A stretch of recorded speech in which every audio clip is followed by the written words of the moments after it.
What is happening, people? Welcome back to Gooner Down Under TV, and Arsenal has finally beaten City in the Premier League. What a day it is! Before we get into some more in-depth breakdowns, just going to have a few words on the game overall. But before I get into what I'm going to get into, hopefully whatever that just meant, make sure take the time, like and subscribe. It's a positive day for Arsenal. Why not be kind? Just take a couple seconds, hit that like button, smash that subscribe button, leave a comment as well on your thoughts of the game. My overall thoughts: first, I gotta call out, to me, that ref was atrocious. How Kovacic was still on the field twice is beyond me. That first one, you best believe if it's an Arsenal player, he's getting a red card. Studs up, late, it's a red card. Then, couple minutes later, dives in, another studs up challenge, clips, I think, Rice on the ankle, not a yellow. I don't know. I don't know if it's City. I don't know if it's because it's against Arsenal. I just don't know. But to me, he should have got a red and a yellow. I don't know if that's a thing where he's suspended for 4 games, but I have no idea how he got away with that. Regardless, we won, so I'm not going to talk about it too much. But if we didn't win, definitely could tell there would be a 45-minute rant on that alone. Because, we've seen so many red cards over the times with Xhaka, David Luiz barely, clipping the other player's foot hitting David Luiz's knee. That's a red card. Whatever. We won. So I'm not going to talk about it anymore, but I just think that needs to be said. Beyond that, I thought it was just a very professional performance. It was very cagey, which I think it needs to be against City. Sometimes we sort of left ourselves a little bit open. City weren't able to exploit it, but across the span of like 90, 94 minutes, whatever it was, there was only a couple times, which is really huge. I think these two guys were absolutely huge in that. Pocketing Haaland, anytime he was coming up to them, just putting him on the deck, going shoulder to shoulder, being physical, being exactly what we've been needing for so long. I've said it before, I'm going to say it again. I think they are the two best centre-back pairing in the league. They have everything. Pace, the physical, they can play out with the ball, they're intelligent, they can read the game as well. I just think they're both so commanding, and we are so lucky to have both of them. Honestly, if it was a man of the match, I'd share it between them. I just thought they always bailed us out. They were exactly what we needed. Didn't let City breathe from the back. I thought they were huge. Let me know, do you think I'm sort of overhyping them? Because for me, they are the best centre-back pairing in the league, and I can't even say any less. I could probably go on about them for about 10 minutes. To save you some time, I'm going to move forward, but I just want to state again how good they were. Next, this midfield, a lot of time it's Havertz or Fabio Vieira, and I'm so glad Arteta sort of switched away from that for this game. To be honest, if Partey wasn't there, I probably wouldn't have said to go with Jorginho, but I guess that's why I'm not the manager. But I think anytime it's a big game, you need 2 out of the 3 of these guys, preferably Partey and Rice.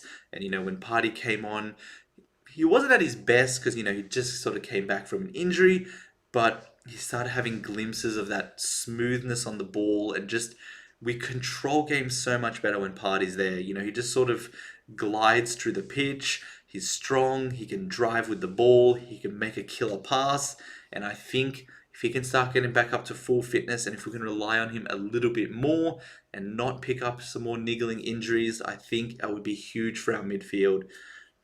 First couple minutes of the game, Man City looked like they were on top of us. Probably should have scored with Ake, and I was starting to get a little bit worried. Rice sort of didn't look like he was fitting in just yet. He was looking a bit sketchy, some bad passes here and there. But he definitely grew into the game, and it definitely was the right choice playing him into that more Not necessarily box to box, because I think it was more of a double pivot, but he did adventure forward sometimes, but more importantly, just cleaning everything up at the back again, winning tackles, winning the duels, and being able to move us forward.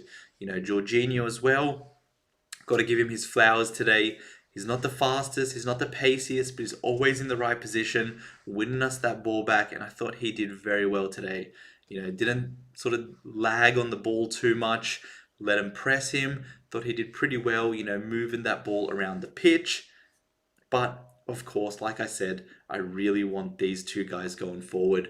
If it was them two, I'd feel confident enough with them against any team, even low block teams, because Partey does have the ability to make these passes that can break down an opponent's defense. And Rice, if he gets more time sort of playing that box to box, even though it wasn't necessarily today, but more, chances of just going forward, being free, I think he can grow into that more and more. If it is a low block, I get it if it's Vieira or if it's Havertz, but I think we need to, personally, I'd revert on what I used to say before. I'm flip-flopping. We go with these two. I think they just bring a whole different level to our midfield, dynamism, strength, everything. And, if the whole game is sort of controlling and that's what Arteta wants to do, I don't think you can have a more controlling midfield than Rice and Partey. But absolutely quality from all three of them today. Rice definitely sticking out, and it was looking really good after that sort of opening spell. Now, we've got Havertz here. Not saying I want Havertz to be the main striker or anything like that, but I thought he was okay today. When he came on, he did get that assist for Martinelli's deflected goal. But it was good, he sort of got into the open position, and then as soon as he got it, Ake clamped on him really well. Instead of panicking, trying to force a shot that would not go anywhere, held it up for a second, gave it to Martinelli. Martinelli was able to strike. Why I have sort of these three people here is, we've all been questioning Saka playing too much, and I get it, and I think there's no sort of adequate depth for him. But I think Jesus on the right can be our answer. Not all the time, because your star players need to play a lot. But when Saka maybe needs a rest here and there, I'd not be mad at Jesus moving out onto the right. I thought he was, very good today. For that first half where it was Trossard, Nketiah, Jesus. Jesus looked like our only outlet. Everything was sort of going to him, because I feel like our whole team knew we wouldn't be able to create much through the middle or through the left. Trossard just didn't look at it. Anytime he got the ball, I feel like he knew Walker would catch up to him or stop him, just sort of played it very safe. And Jesus wasn't, he was innovative. He was trying to make something. Even though it did look quite stale up front, it was not at the fault of Jesus at all. I thought he was quite good. Havertz, if you play striker every now and then, he can link the ball up, he can sort of make some good runs. I think he can do that quite well. Wouldn't want him as the main striker. You saw at Chelsea, he's not clinical enough. But I think on the off game, to give Saka that rest, I think he could be really good there. Not saying Nketiah's not worthy, but sort of. He had that one chance today where he sort of won the ball, did really well, shot, missed it by about 7 meters, but just doesn't really impact our fluidity, that buzzword, or impact our ability to play and create chances. And I think Havertz will be able to help with that. Like I said, main three, of course, would be Martinelli, Jesus, Saka. But if we need to rest Saka, would not mind Havertz up front. Now, sort of put these two people here because I really just wanted to talk about Tomiyasu. But I'm going to start with Zinchenko.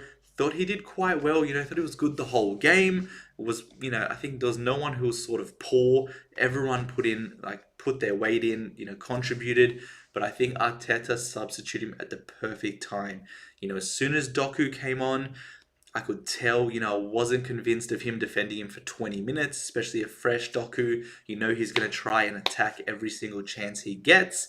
And Zinchenko, defended him that first time really well, but I didn't think it was going to be sustainable. Neither did Arteta, and he brings in Tomiyasu. And Tomiyasu is starting to look like a better and better player every time we see him, and he's just so versatile. I've said it before, he can play anywhere across that back four. Today he played left back, but it doesn't do it one way. Sometimes he's holding the width, sort of playing a left wing position. Other times he's inverting. Other times, he was huge for our goal, making a massive run through the middle of the park for Partey to find him, and he lays it off to Havertz, who lays it off to Martinelli.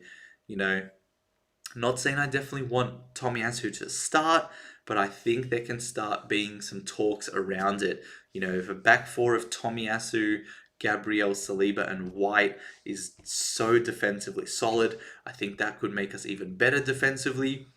You do lose a little bit of that sort of, I don't know if you can call it intelligence or football IQ from Zinchenko and his ability to dictate a game. But Tomiyasu can definitely make positives on the attacking end as well. Let me know, do you sort of have a preference between the two? Who would you start? Personally, I think I'd do it game by game. So Zinchenko, probably most games I'd still have him as my starter. And then maybe if it's away from home, especially against a Big Six team, I'm going with Tomiyasu, a little bit more solidity. He can still try and be dynamic up front. Now, the last talking point, or the last things I want to talk about, is Raya and Ramsdale. I don't see what Raya is doing to warrant all these starts. I guess he looks composed when he does things, but even when he's looking composed, it's panicking me. There was a time where he should have been caught out. Alvarez should have scored. He's just so slow. His distribution's not even that good. I'm going to say it. From what I've seen so far, I don't think his distribution is that good. And he doesn't look that confident on the ball. I think it's only when a team doesn't press him and he has all the time in the day to maybe pick out a pass. But you saw against Tottenham, you saw today when teams are pressing him, he looks shaky. Not saying Ramsdale is this holy grail or whatever, but I think Ramsdale got us to this dance. He was team of the season last year, and I don't see the improvement. For me, I'd go straight back to Ramsdale, to be honest. Yes, Raya picked out maybe 2 to 3 passes that whole game. Besides that, what did he do? Collect some crosses, also miss the opportunity sometimes where he goes out too far, misses the ball. Haaland could have had a free header. I'm just not convinced. Personally, I'd go straight back to Ramsdale. Don't know if you disagree, but I just think Ramsdale got us here. We looked good with him, he was able to save his distribution was good last year. I don't know. Personally, I'm going back with Ramsdale. But those are sort of my main talking points. Let me know what you think down below. Is there anything I sort of missed or you think should be highlighted? Besides that, I think Arteta had a pretty perfect game. Yes, there was a bit of luck with that goal, but sometimes against these big teams, that's what you need to rely on. You just need to be in those opportunities where something can happen, and then that's it. We held them out for so long. Defensively, I think we were perfect. Maybe an Ake goal and a Raya couple mistakes, but besides that, we were very good, and I think we can definitely improve upon that as well. If we can sort of just keep that solidity, maybe have a little bit more fluidity on our attack. Those bars were crazy. I think we can really do some damage this season. I want to see this pick up for the whole season. I want to see us in the Champions League progressing, coming first, because I think we have something potentially special on our hands. Okay, I'm going to try and chill, even though I'm definitely not going to be able to all day. Thank you for watching. If you've made it this far again, please like and subscribe. It really does help out. And I will see you in that next video. Peace.